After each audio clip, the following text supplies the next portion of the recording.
everyone. Welcome to Marketplace One. My name's Dr. Paulins, and I'm the chair of this particular session. And it's a great to introduce Robert Bednar from Cura Design today to talk about biophilic design. Now, Robert has had international experience in the US and Europe. He comes from a very much a technical perspective, and founded Cura Design in 2007. And Cura Design is well acclaimed locally. In particular, has won the Abercrombie Award here in Plymouth for its building design. He's going to be talking today about biophilic design and processes in general, and talking through some case studies, in particular ongoing projects which are carried out by Cura Design. So it's a great pleasure to welcome Robert to the screen. Hi Robert, how are you doing? I'm doing well, Paul. I'm really happy to be here and have this opportunity to talk about biophilic architecture with everybody, and you do a quick little talk about biophilic design and one or two projects that we've been involved with.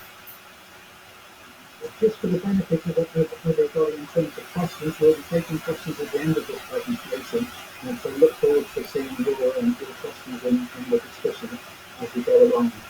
I'm going to hand over now to Robert to share his screen, and see you later. Okay. All right. I'll just start with a quick sort of introduction of myself and Cura.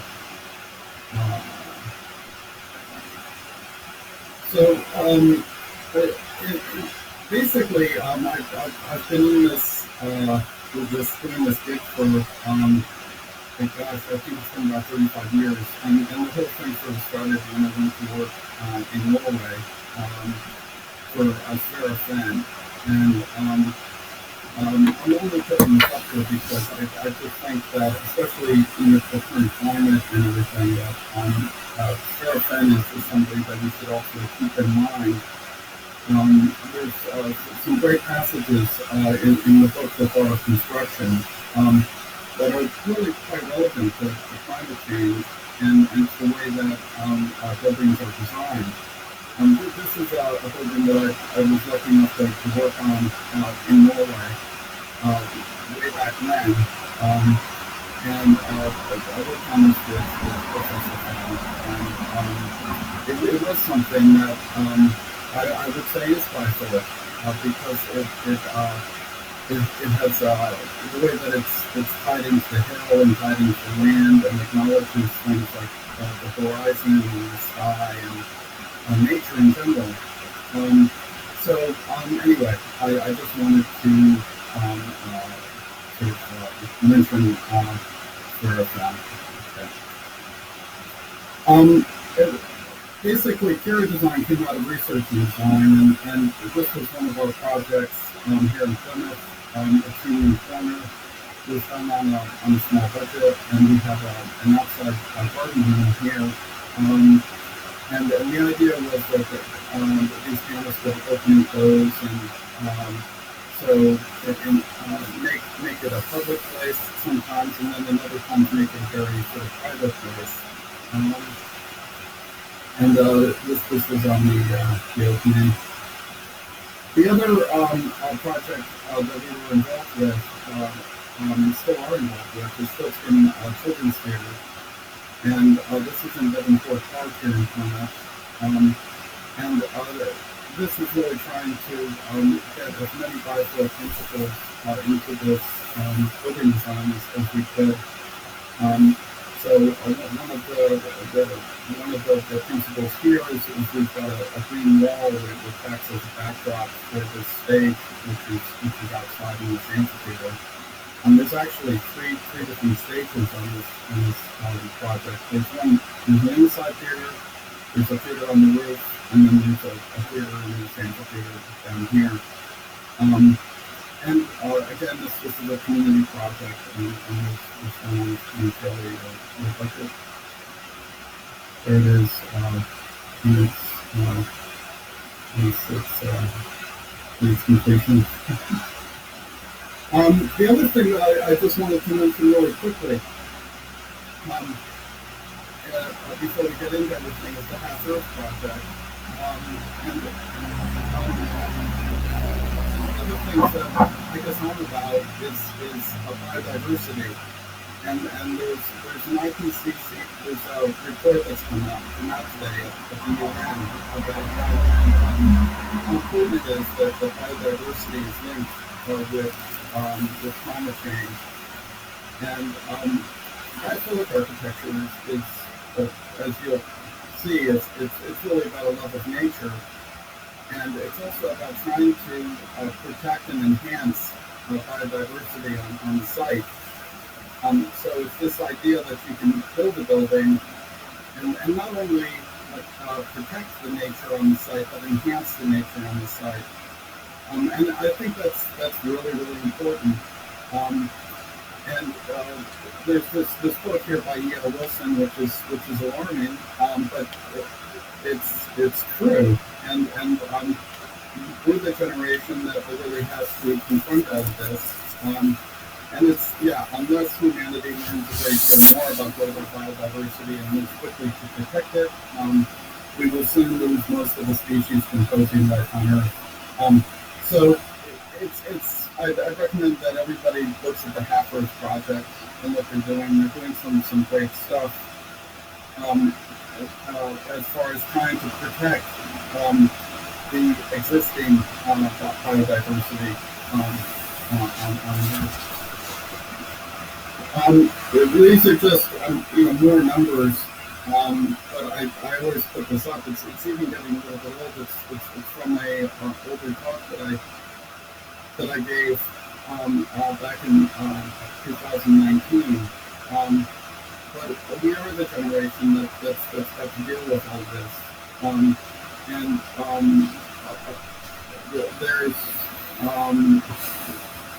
It's basically so much of the wildlife is vanishing, and a large reason for that is habitat degradation and change and habitat loss. For architecture, it's just I believe that with biphilic architecture, from our corner, we can help with the loss of biodiversity, and at the same time create a more healthy environment for people's physical and spiritual health in the buildings. This isn't to say that this is the answer. I think this has to be in combination with passive house. It has to be in combination with lime and hemp constructions, and there's so much out there to take advantage of as far as energy savings. But I really, again, it's what I'm trying to do with Pura is that you've got trying to combine the loss of the biodiversity or the loss of connection to nature with the energy requirements and the ways that we can sort of combine all of this together to continue across the other. Yeah, so on the one hand, you've got this huge issue with biodiversity, and then on the other issue which Pura is trying to confront is this issue of the built environment and how architecture over the last, well, really since the Beaux-Arts movement in the 19th century, this is sort of in cities, this is the way that we've ended up, which is sort of this factory farming of human beings and buildings. And of course, it's obvious when you see a picture like this. It's obvious what the consequences are, both for the people working there and for the environment. So I was going to show a video now And hopefully this is gonna work out.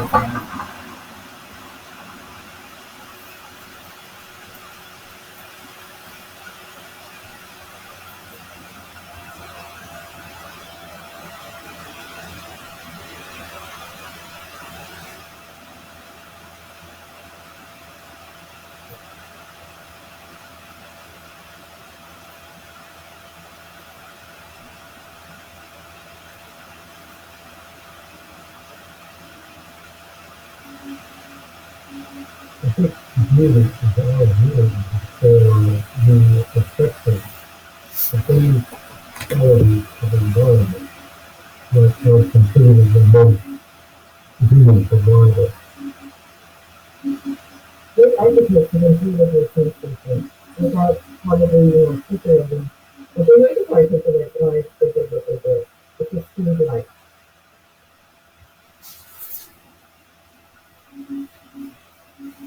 if you look at it in terms of its negative, I think the prize of the things that it also affects us. If we were in a room that had no windows, that had just artificial light and plastic, basically you didn't have Jesus for very long. And if you were in there for very long, and somehow you couldn't escape from that room, you start to have a kind of a sense of deprivation. You tend to think of cities and nature as being these kind of the polar opposites of that. And if you think about the concept of a city, in rural Arkansas, total nature, bountiful. If you look at sustainability, it really is what is not just people, and everything is not on the natural environment. And biophilic means that on the level of it's not the same thing. We grow as children by interacting with nature and learning about the world and ourselves and Allah in the region.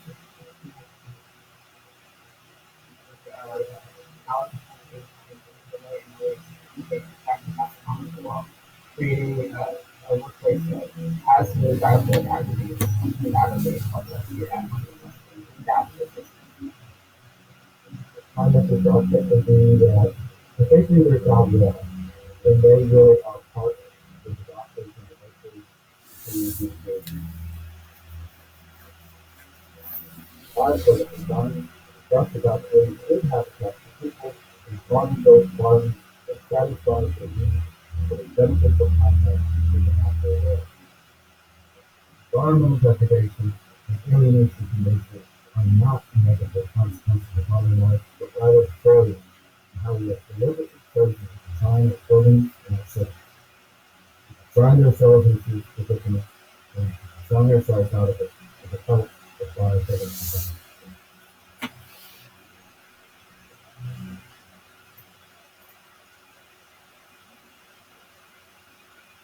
Okay. I'll get back to my presentation now. I hope everybody enjoyed that. That was actually Stephen Tillard, who passed away not too long ago, within the last couple of years. And he wrote a book called Birthright.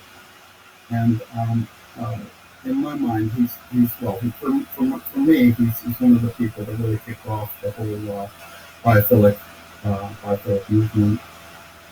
So I'll just go to screen share again here.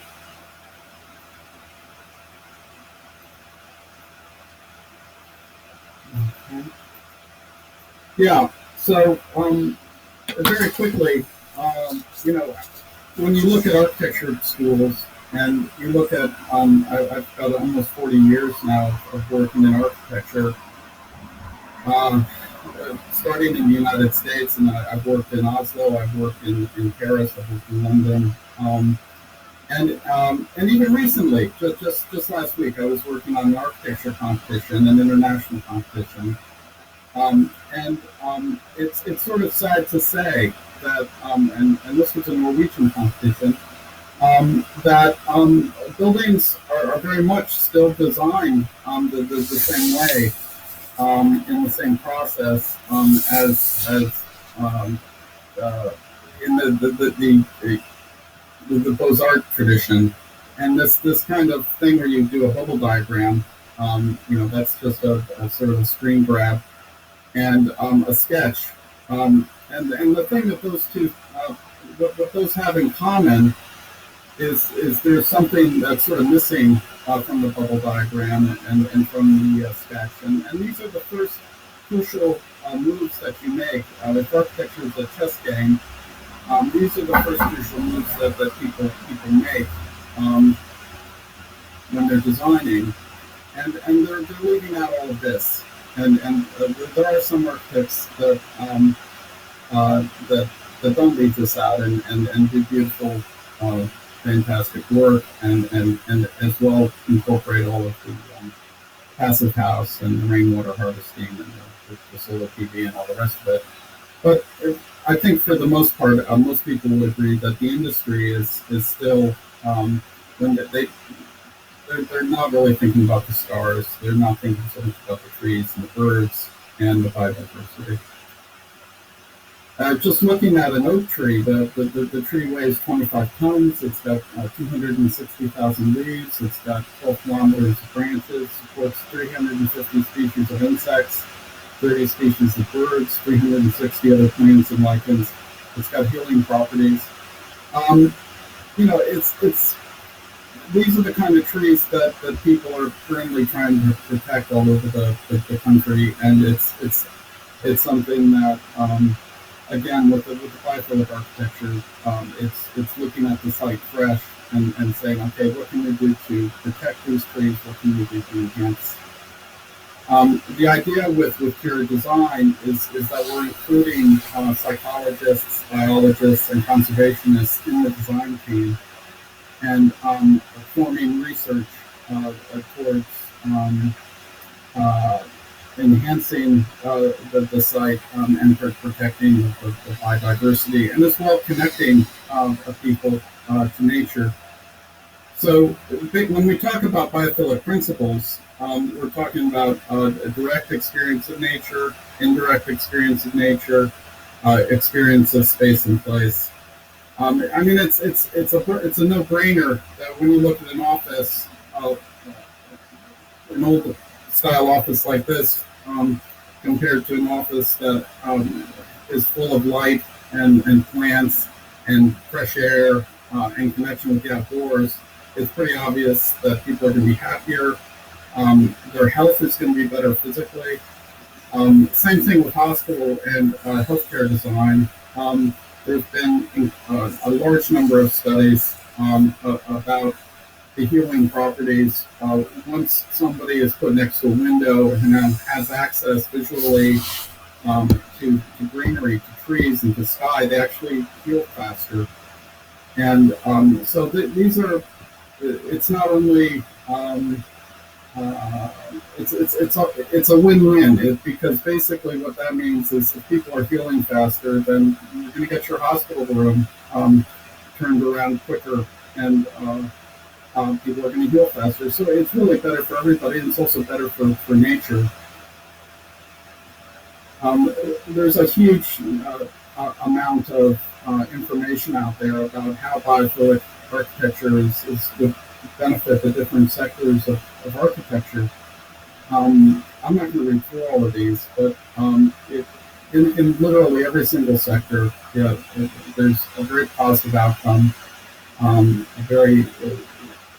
It's very obvious that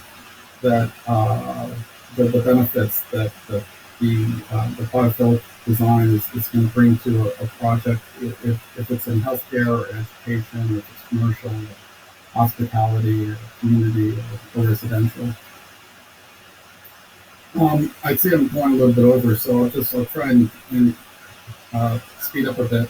This is a project that Cura Design was involved with here in Plymouth. It's a large care facility. We did a biophilic research, a report on the facility. And basically what that encompassed is we did some core research with working with scientists at the University of Plymouth and within our own consultants.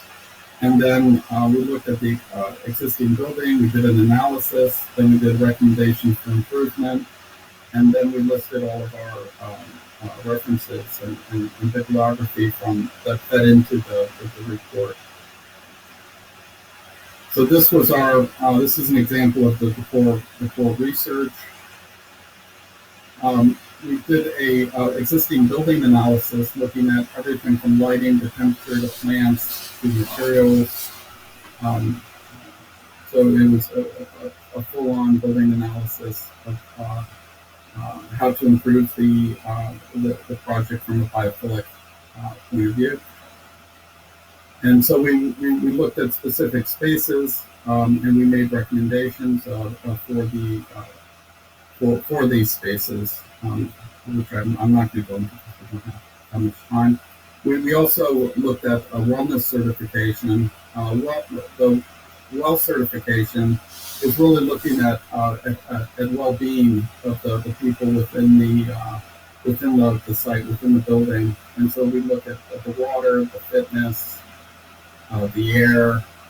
The other thing that we looked at is the red list, which is a list of substances that we try and avoid that have been determined to be detrimental to human health and the environment.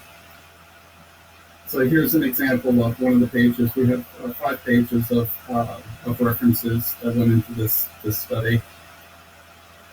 And this is the last slide. So I guess what one of the things that biophilic design is really trying to talk about, I think, is really shown very well by these old woodcuts, these Japanese woodcuts, where architecture and buildings are really shown as part of nature. They're not something that where nature is sort of an afterthought, or the building takes center stage and it's this huge iconic image and sticks and plants around the side. This is really the idea that our place on the earth is as part of nature.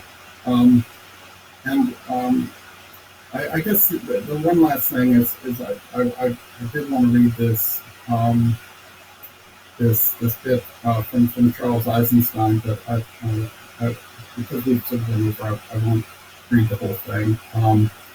But basically, what it's saying is that we really need to be careful that with carbon and net zero, that it doesn't turn into a numbers game.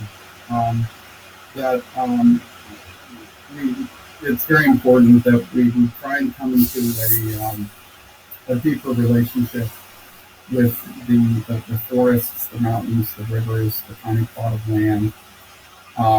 It's not to deny the dangers of greenhouse gases, but ultimately our salvation must come from recovering a direct relationship with what's alive and what's in front of us, which is sort of why it says far away, so close. The thing that we really need to get close to is what's right in front of us. It's the trees, which are right on the other side of the window.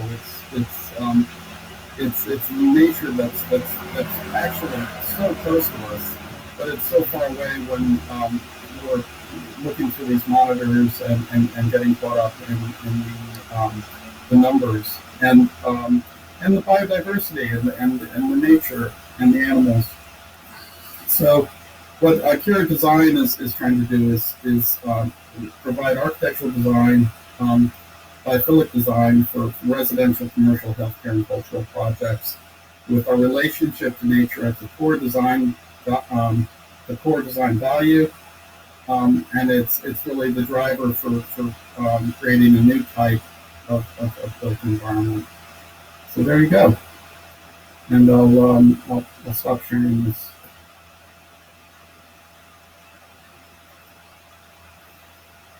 Thank you for an excellent presentation there. I really love the idea of connectedness, and in particular in design and being connected with the outdoors and nature and plants in particular. Nice to see Leo Wilson on screen, who's a hero of mine. I'm just looking at the questions there. There's a great list of questions. I'm going to take them in turn and see how much I get through. So the first question's from Thomas Murphy, and it's what steps are needed to encourage architects to integrate biophilic design? into their everyday practice. So normalising it really. Yeah, I mean the RIDA is really in my opinion, finally starting to act, and they've got a bunch of programs which are pushing for biodiversity, as well as all the net zero issues, which are very important as well. So one of the what are the steps needed? One of them is through these institutions like the RRDA or CIAT, and then the other is the planning system. I really think that recently biodiversity was put on the table in planning. I think that needs to be done a lot more, and people should be pressuring the government as far as uh, having stronger biodiversity requirements. It's going to be great if we can achieve all the net zero stuff, but if we lose the biodiversity in the process, we're still losing. So it's just so important. Just today, another report came out from the UN about how linked biodiversity is with net zero. So anyway, yeah, that's what I'd say. Pressure the planners. Well, the next question actually is related to that. So it's about how the planning system can promote viability design. And as a kind of cynic, I would kind of say that the net biodiversity gain that's coming through in the environment, is that just an excuse for developers to carry on developing, or do you think things are going to change with these with the environment? Unfortunately, the last time I gave a talk to developers, I got a very negative response, and most developers just see it from it's a box ticking exercise. It's one more thing that we have to do. That do we really have to do this? Do we have to make a place for the bats, and do we have to try and increase the butterfly populations over here? And really, it's. I guess the other thing that I should be saying is that professionals in the built environment, and there are an awful lot of professionals in the built environment. I'm not just talking about architects, but I'm talking about architectural technologists. I'm talking about quantity surveyors, structural engineers, everybody that's involved in the built environment, and it's a huge number of people. We should all be educating our clients about climate change and about the loss of biodiversity. At the end of the day, we're here to sort of facilitate the clients, and we're providing a service. Some of us are on the high art side and doing, it's not a service, it's authorship, and they're making a poem in nature, which is fantastic. But the majority of people are providing a service, and really, I think we should, as professionals, be advising the clients, making them more aware of these issues. I think there's a relevant question here from Rodwell, who's asked about what simple steps architects and developers can take to better integrate biodiversity design within their Yeah, I think you've got to get a proper ecologist and a proper landscape architect involved, even if it's just initial advice. And they've got to be involved in the design team. And even if it's a small project, and if it's a larger project, then you can really go to town with input from environmental scientists, like we did for the Abbey Field. Then you can really start to get to the heart of it on these big contracts, these big spaces, which have a huge impact on the environment. Given your international experience, a question here about which countries are at the forefront of integrating biodiversity design. Is it fully at the forefront in the UK, or are we lagging behind? Where would you say we are on that curve? I sort of feel like a bit of a pioneer in the UK, to be honest. There is some good stuff happening in London, and there are some practices that are beginning to sort of specialize in biophilic design. Really, the home of it at the moment is in Singapore. There's some incredible buildings that are going up in Singapore. There's some incredible projects in China. There's some fantastic projects on the west coast of the United States, where it's also quite a strong movement in all of those places. It's still in its infancy. In my opinion, it's still in its infancy here. I mean, the other thing to be aware of is the Biophilic Cities program, which is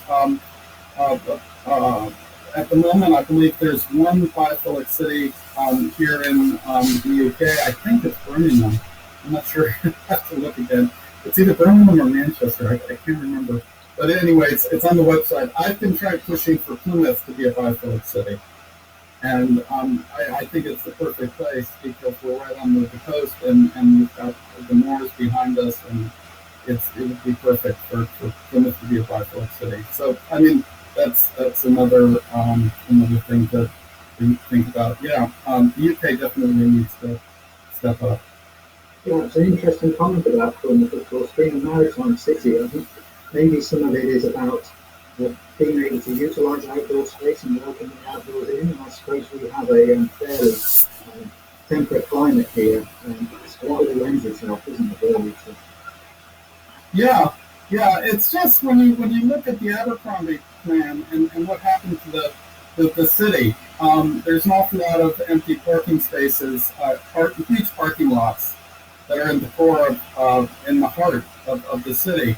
And all of those, we did a competition a couple of years ago with Andron Homes and Peter Warm, and basically we looked at taking those parking lots and making them into green spaces and making them into farm allotments and bringing people back into the city, because you have these huge parking areas, and then the first floor that surrounds the buildings that surround these sort of abandoned dead areas, the first floor is just used for storage. There's nobody using them for anything. That could all become alive again. And this idea of growing vegetables, growing the produce inside of the city, of course, you then cut down on all of the transportation costs and all of the rest of it. You'd be getting salads and all the rest of it straight, literally from across the street, going straight into the restaurants, and so the quality shoots up as well. Yeah, there's a bit of discussion about the university campus in particular. We've got our Living Wall on the Sustainability Institute, which is a relatively new development, which they're looking at now. I mean, what's your feeling on living walls and living roofs? Is that a simple way to integrate biophilic design into developments? I think, yeah, that's one of the. It's a system. It's the same thing that, Passive House is a system. It's a building system that's open to many people can use this system. And it's the same thing with green roofs and green walls. It's just a tool. It's a system that can be put into the mix when you're coming up with a design, and it can work on a whole bunch of levels. There's been some new research on green walls where they're actually shown to be highly the insulation value is amazing, and as well they're cleaning the air. So if it's in an urban environment, it's cleaning the air, and at the same time it's insulating the building, and it's making a place where people's blood pressure goes down because they're surrounded by plants. So it just makes an awful lot of sense. The green roofs as well can have a huge impact on insect and the butterflies and all of that. And as most people know, when you used to drive around here in the summertime, you have loads of insects on your windshield, and it's just not, they're disappearing. It's really sad, but they're disappearing. I mean, I live in the city, and we couldn't even leave our windows open in the summertime because the insects would fly in and be attracted by the lights and everything, and that's just not happening anymore. Um, it's happening right in front of our eyes, basically, the loss of the biodiversity in the nature. And so both of those things, the green roofs and the green walls, yeah, you, definitely put them into your palette of what you can do to fight all of this. I mean, one of the projects we're working on, we've got passive house standard detailing. We're combining that with green roof um, and and other systems as well. Yeah, I think that ecosystem services wins on biodiversity and for insulation as well as appearance, well-being, etc. It's got to be good sales, I think, for the Yeah, developers. I mean, certainly on the university campus, just recently with all of the flowers that we've got on the plants at the moment, the number of bees, both honey bees and bombers. And I'm an ecologist, I get excited when I see all of these on the university campus using our yeah, it's a great win, isn't it? But, yeah. you mentioned passive house. I just wondered whether it might be worth explaining that's something that is the highest standard of building regulations, isn't it? But we don't really have much of that in the southwest. Is that correct? Is that an understanding we should be moving to? Well, actually, right here in Plymouth, you've got one consultants, and they were one of the consultants on the RIDA winning scheme this year, which was a passive house housing scheme. And there are some passive houses that have been built in Plymouth, and I'm a good proponent for passive house. I think it's great, and there are ways that you can work with um, uh, people like Warm, or you can go to a specialist passive house designer. There's a lot of different options as far as the passive house goes.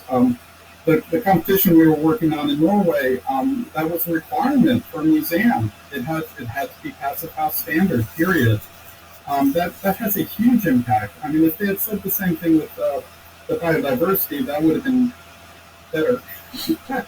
But because you can put those two things together, and then you're sort of on a more of a win-win thing. They've even in Norway, they're very advanced as far as they've got buildings that are net positive. They're creating more energy than they're using, and they've even built one of those in the Arctic Circle, where you would think, how can you do that? But they've done it. And yeah, so there's an awful lot of technology that can go into all of this, um, and it's worth looking at and taking advantage of. Yeah. So that regulation is really key. There's a question about how we get the how we get developers to embrace the biophilic design rather than it being so it's an essential rather than a nicety. I think that when you speak to planners, they say the initial planners that come in have got lots of nice ideas and all appeal to principles of biophilic design. And the next time they see it because of cost cutting, all of those are gone, and you're left with business as usual. Yeah, I mean, again, you've got to go to who's coming up with the money, who the client is, and you've got to educate the client, and they've got to understand that working and designing with nature is the best you can do. I mean, and they've got to understand the value is something that. It's not only from an energy point of view, but it's what you're going to be passing on to your children as well, and it's the world that we're sort of leaving behind, and it's a first-rate value when you're talking about a building that enhances and protects nature, which is really, I mean, I don't know how much more um, in our faces we can see, when you've got E.O. Wilson saying, we're losing nature. It's going, it's disappearing before our eyes. So if you can do something to contribute to the protection of nature or even enhancing nature, then the value, how can you even place a value on that? So to me, it's really you've got to talk to whoever's financing the project and really give them the information so they can make a good decision about where they want to put their money. Great. Well, thanks very much, Brett, for giving us such a great presentation there. Of course, this is not the end of these discussions on biophilic design. Ed Sutty has given a shameless plug there for his session at 3 o'clock tomorrow, so hopefully you'll be able to join us then for further discussions. But really interesting to hear your wealth of experience both internationally and over the years. We're going to finish this session in a moment, but just to remind you that we are going into a lunch break from 12 to 12:45, and then of course we've got from 12:45 social trends and talking about the designers' response to climate change. So hopefully you'll join us there for that session. But thank you very much, Harold, for a really illuminating talk. That's my pleasure. My pleasure, Paul. Take care.